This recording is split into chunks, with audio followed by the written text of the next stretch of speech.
Everyone, তোমরা সবাই কেমন আছো? আশা করি সবাই খুব ভালো আছো। আমিও খুব ভালো আছি। তো আবার একটা তোমার স্নেহাসের ঝুম্পা ব্লগে সবাইকে জানাই অসংখ্য অসংখ্য ধন্যবাদ। তো রাধে রাধে বন্ধুরা। তো সবাই কেমন আছো? আশা করি সবাই খুব ভালো আছো। তুমি কি করছো বলো? পড়তে বসেছো? পড়তে বসেছো? আবার জিভ দেখাই, জিভ দেখাতে নেই। তুমি পড়তে বসেছো? মানে ওর এত পরিমাণ গরম করছিল না, কি বলবো, সেই কারণে না ওকে জামাটা চেঞ্জ করে দিয়ে একটা শুধুমাত্র পাতলা গেঞ্জি পরিয়ে দিই। আমি সেই জন্য এত গরমের জন্যই ওকে জামাটা আমি চেঞ্জ করে দিয়েছি। তো ওই দেখো আমার সোনামা, বলো গুড মর্নিং বলে দাও। কই তুই জিভ বার করছো কেন? দূর লোকেরা দুষ্টু বলবে, কিন্তু দুষ্টু বলবে। তুমি দুষ্টুই তো আসলে। ঠিক আছে ঠিক আছে, হয়েছে হয়েছে হয়েছে। এটা ভালো করে হাম্পতি দাও, এটা ভালো করে হাম্পতি দাও। তো আজ সোনামার বাপিও বাড়ি আসছে, যেহেতু একদিনেরই ছুটি, বেশি দিন ছুটি না, মানে কালকে আবার ডিউটি চলে যেতে হবে। তো আজকে একদিনের জন্যই বাড়ি আসছে। তো সোনামা আমাকে, মানে ও বাড়ি বেড়াতে গেছিলো, তো ও বাড়ি থেকে আমাকে এসে জিজ্ঞেস করছে, মামা পাপা আসেনি? বলো পাপা আসেনি বলো। এখনো পর্যন্ত পাপা আসেনি বলে ও মন খারাপ করে বসে আছে। তো বাস স্ট্যান্ডের ব্যাপার, একটু তো দেরি হবেই না, সেজন্য ও চুপচাপ বসে আছে। আমাকে হাজারবার জিজ্ঞেস করছে পাপা কখন আসবে, পাপা কখন আসবে। যেহেতু থাকে না না, সেজন্য একটু বেশি মানে ভালোবাসে পাপাকে। ঠিক আছে। হ্যালো, তো তোমাদের দাদাভাই আজকে যেহেতু বাড়ি আসবে, তোমাদেরকে তো তোমাকে বললাম। তো এই দেখো তার জন্য পোস্ত করেছি, ডাল করেছি, আর এটা সেই খড়ের ছাতু পেঁয়াজ দিয়ে ভাজা করেছি, আর সোনামার জন্য চিংড়ি মাছ ভেজে রেখেছি। আর আমাদের চিংড়ি মাছের ঝাল করবো। তোমাদের দাদাভাই না আমার কষ্ট হবে বলে ও ছাড়িয়েই নিয়ে এসছে, মানে ছাড়িয়ে বেছে টেছে তারপর নিয়ে এসছে। ঠিক আছে, এরকম স্বামী কজন পাই, তাই না?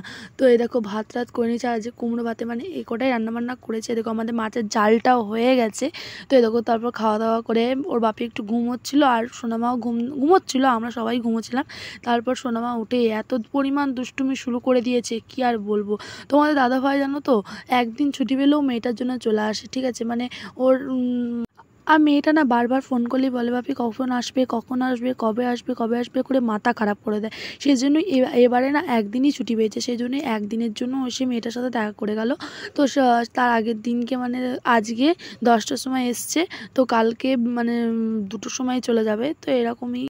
আর ওদের না পুজো এসে, তো ওদেরও মানে প্রচণ্ড পরিমাণ চাপ। ঠিক আছে, সেই জন্য একদিনই ছুটি পেয়েছে।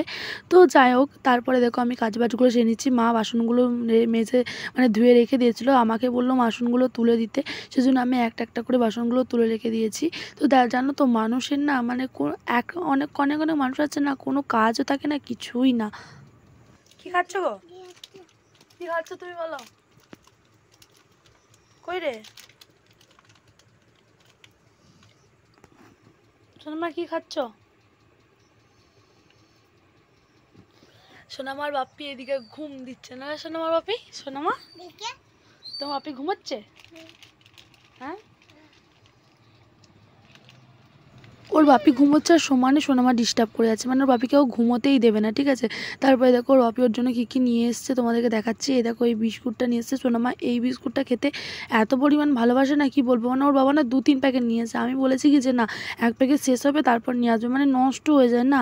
আর এতগুলো মানে একসাথে এনেই বা কী হবে। ও তোমাদের দাদাভাই তো 3 দিন মানে দাদাভাই তো 10 দিন পর পরই বাড়ি আসে, সেজন্য আমি আর বললাম এসব গাদা গাদা নিয়ে আসতে হবে না, কম কম করে নিয়ে এসো, তারপর পরে যখন ফুরিয়ে যাবে তখন আমি বলবো, তারপর আবার নিয়ে আসবে। তারপর এই দেখো চকলেট, আমার মেয়ে চকলেটটা খেতেও প্রচণ্ড ভালোবাসে, সেই জন্য চকলেটটা, বিস্কুট আর একটা কোল্ড ড্রিঙ্কস। আমি অনেকদিন ধরে কোল্ড ড্রিঙ্কস খেতে মনে ছিল, সেজন্যই আমি ওকে বলেছিলাম, তাই নিয়ে এসছে। এই দেখো এই কটা জিনিস এসছে। হ্যাঁ, একটা ক্যাডবেরি এনেছিল বড় প্যাকেট, সেটা আমার মেয়ের খাওয়া গেছে। তো ভিডিওটা এটুকুনি, ভালো লাগলে লাইক কমেন্ট শেয়ার করে দেবে। Bye bye.